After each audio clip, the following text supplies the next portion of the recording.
নমস্কার।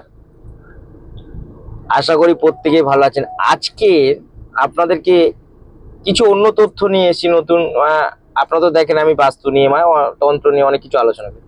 তো আজকের আপনাদেরকে বলবো রাস পূর্ণিমা নিয়ে কথা বলবো।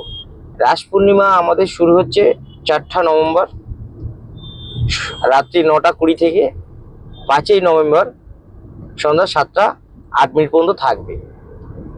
এই রাস পূর্ণিমাতে আমরা যদি কিছু নিয়ম পালন করতে পারি বা কিছু সিম্পল একটা জিনিস করতে পারি, তাহলে আমাদের সারা বছর অভাব অনটন থাকবে না, বা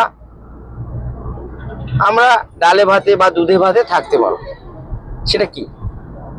এই রাস পূর্ণিমাতে গোপনে একটা বাঁশ দিয়ে যে বাঁশি তৈরি করা হয় শ্রীকৃষ্ণের, সেই বাঁশি কিনে সেই বাঁশির মধ্যে কোনো কালার হোক বা কোনো মার্কার পেন দিয়ে আপনি সেখানে জয় শ্রীকৃষ্ণ লিখবেন 3 বার। বাঁশিটার মধ্যে লিখে যে কোনো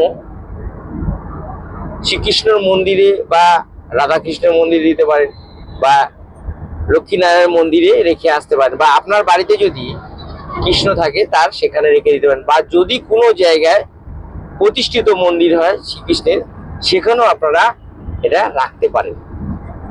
যেমন নদিয়া কৃষ্ণনগর ইস্কনে গিয়েও আপনি রেখে দিয়ে আসতে পারেন। এইসব জায়গায় হলে কি হয়, আপনার আরো ভালো হবে। এতে কি হবে, আপনারা সারা জীবন ভগবানের আশীর্বাদ লাভ করবেন।